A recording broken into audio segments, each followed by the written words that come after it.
Tidak terima kerabatnya dinyatakan meninggal dunia akibat terpapar COVID-19, sejumlah warga di Kabupaten Pinrang, Sulawesi Selatan nekat merebut paksa jenazah dari mobil ambulans.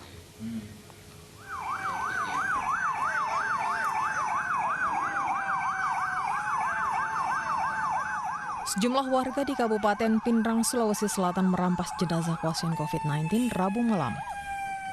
Mereka memindahkan jenazah secara paksa dari mobil ambulans ke mobil yang telah disediakan warga.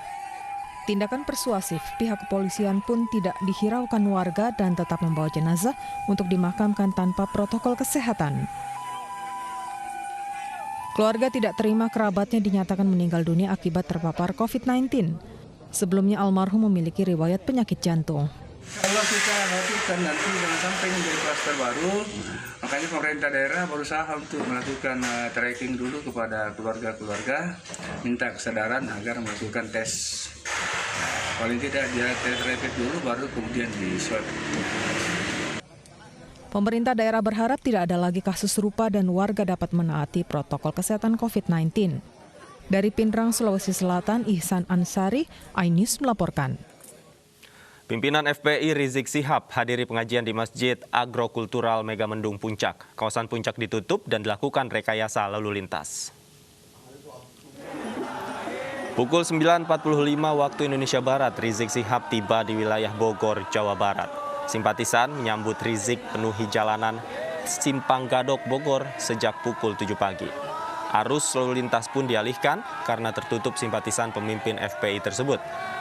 Membludaknya massa simpatisan Rizik Syihab telah menyalahi protokol kesehatan COVID-19 karena tidak ada jaga jarak dan jarang ia menggunakan masker dengan benar. Ditakutkan dengan mengabaikan protokol kesehatan akan adanya klaster baru COVID-19. Sebelumnya Rizik Syihab menghadiri peringatan Maulid di Majelis Al-Alaf, Tebet, Jakarta Selatan. Jemaah yang membludak menyebabkan arus lalu lintas di dekat flyover Stasiun Tebet sempat tersendat. Dan berikut laporan reporter Armalina dan kameramen Seprio. Pemirsa, usai tibanya Habib Rizik kembali ke Indonesia pada Senin lalu, ini ada sejumlah kegiatan yang sudah beliau jadwalkan. Ini diantaranya pada Senin hingga kemarin beliau masih berada di Petamburan, Jakarta Pusat di kediamannya. Namun hari ini sudah mulai menghadiri ke acara Maulid Nabi yang berada di tempat Saidil Walid Habib Ali Abdurrahman Assegaf yang berada di Masjid Al-Alaf Tebet, Jakarta Selatan. Dan acara ini dilaksanakan pada Jumat pagi tadi, di mana dari pantauan kami ini juga berdampak pada kemacetan di daerah Tebet, tepatnya di bawah flyover Stasiun Tebet, yaitu dari pantauan kami sejak pagi tadi, ini dari pukul 6 hingga pukul 7 kendaraan cukup tersendat di saat jam sibuk, karena memang kedua arah dari arah Bekasi menuju ke arah Tebet dan juga dari arah Tebet menuju ke arah Bekasi ini ditutup sementara karena banyaknya kendaraan dari jamaah ataupun simpatisan yang berada di jalan raya maupun jamaah yang cukup membludak sehingga ini mereka tersebar sampai ke jalan raya begitu. Dan tadi acara ini selesai hingga pukul 7.30 waktu Indonesia Barat. Dan setelah itu tadi Habib Rizik langsung berangkat menuju ke Masjid Raya Markas Syariah Bogor untuk melaksanakan sholat Jumat dan juga peletakan batu pertama dari Masjid Raya Markas Syariah Bogor. Dan agenda selanjutnya ini nanti hari Sabtu juga Habib Rizik akan kembali melaksanakan Maulid Nabi yang berada di markas DPP FPI sekaligus rencananya ini akan melakukan akad nikah putri beliau yang keempat yaitu Syarifah Najwa Shihab. Dari Jakarta, Armalina Seprio, iNews melaporkan. Kepulangan pemimpin Front Pembela Islam Rizik Syihab menimbulkan kekhawatiran munculnya klaster baru COVID-19. Massa yang membludak tak lagi memperhatikan protokol kesehatan, berdesak-desakan, dan tidak bisa menjaga jarak fisik satu sama lain.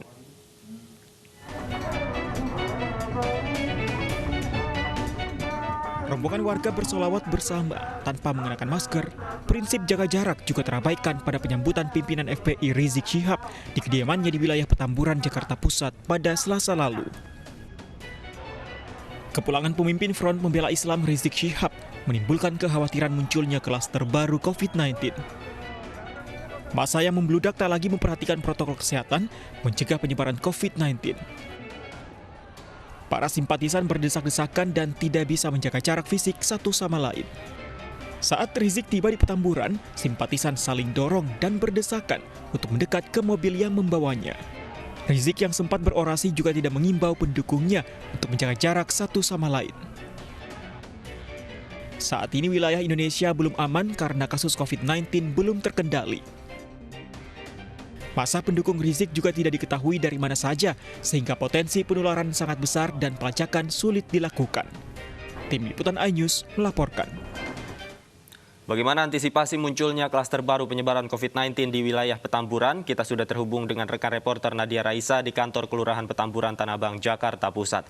Nadia, massa dalam jumlah banyak sempat berdatangan ke kediaman Rizik di Petamburan. Apakah ada penanganan khusus yang dilakukan untuk mencegah antisipasi penyebaran COVID-19? Dan juga Lofi, penanganan yang dilakukan oleh pihak Kelurahan Petamburan bekerjasama dengan kecamatan dan lainnya juganya tentu ada beberapa upaya yang dilakukan, antara lain adalah penambahan sarana cuci tangan yang diletakkan di beberapa titik dan juga telah berkoordinasi dengan pihak puskesmas jika nantinya ditemukan adanya peristiwa gawat darurat. Terlebih lagi besok Sabtu 14 November akan diadakan acara Akbar Maulid Nabi yang digelar oleh Front Pembela Islam di markasnya di kawasan Petamburan. Tentunya diharuskan adanya antisipasi untuk meminimalisir lonjakan penularan COVID-19. Tetapi untuk lebih lengkapnya lagi telah bersama saya Bapak Setianto selaku Lurah Petamburan. Ya, selamat siang Bapak.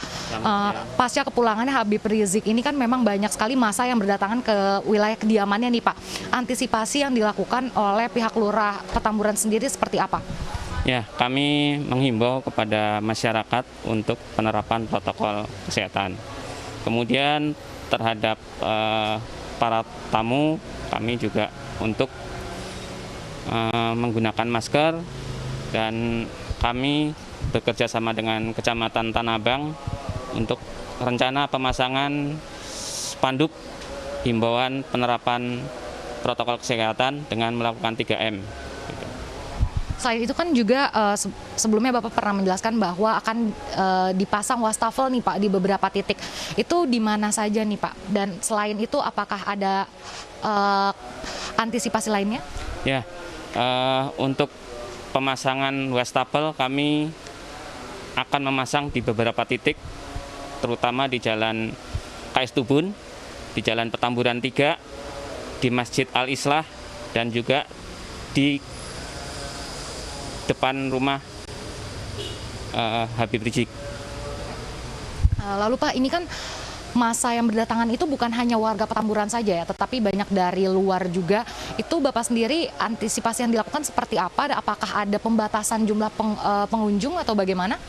Ya, kalau pembatasan pengunjung mungkin akan sulit ya, karena ini memang undangan akan cukup banyak dari massa FPI, juga di samping warga masyarakat yang ingin mendengarkan tausiah dari Habib Rizik, tentunya untuk ini agama ya. Nah, terus kami akan menerapkan di titik-titik itu upaya koordinasi dengan panitia untuk scanning suhu, kemudian penempatan itu cuci tangan dan penyemprotan disinfektan kepada para tamu. Kemudian juga panitia telah menyiapkan masker bagi undangan atau jamaah yang tidak memakai masker akan diberikan masker. Oke, terima kasih Pak atas waktunya. Ya, Davi, Lofi, dan juga pemirsa, memang pihak Kelurahan Petamburan sendiri sudah menyiapkan berbagai upaya-upaya untuk meminimalisir terjadinya lonjakan penularan COVID-19. Tapi tentunya kembali lagi kepada warga masyarakat untuk memiliki kesadaran sendiri menerapkan protokol kesehatan. Ya, Davi dan juga Lofi. Baik, terima kasih Nadia Raisa melaporkan langsung dari Petamburan, Jakarta Pusat. Perjuangan dokter dan tenaga medis dalam menjadi garda terdepan penanganan COVID-19 masih terus berlangsung. Suka duka dan pengorbanan pun tak hentinya mereka curahkan demi menghadapi pandemi COVID-19 di Indonesia. Saksikan kisah mereka dalam Ngobrol bareng Gus Miftah bersama Dr. Lula Kamal dan Dr. Debrina Dewi, Jumat 13 November pukul 20.00 waktu Indonesia Barat. Madrid, dia Barcelona. Aku sudah married, dia masih berkelana. cewek itu kalau disakiti tidak pernah lupa, tapi kalau menyakiti tidak pernah ingat. Masa? Ini apa sebenarnya masalah kesehatan utama di masyarakat Indonesia? Banyak banget. Aku hampir nggak tahu mulai dari mana. Apalagi yang disalahin pasiennya kan, gimana sih Inilah kalau dokternya nggak cewek ngerti sudah gitu. ketemu, lupa dengan Lupa sama hostnya. tantangan terbesar selama pandemi ini apa sebenarnya? Musuh yang merupakan kita sendiri gitu. Mitos atau fakta? Dibanding dengan virus corona, flu biasa membunuh 60 kali lebih banyak orang setiap tahun. Jawabannya langsung mitos. Tapi saya tipe suami yang setia kok, dokter. Taunya? Ya, karena saya punya prinsip. Lelaki yang hebat bukan lelaki yang mencintai banyak wanita, tetapi mencintai satu wanita dengan banyak cara. Hebat ya, Tom. Ditukar dengan Brigas Pink, Pertamina tarik LPG biru 12 kg dari pasaran. Usai jeda kami segera kembali dengan informasinya. Tetaplah di Anyus Siang.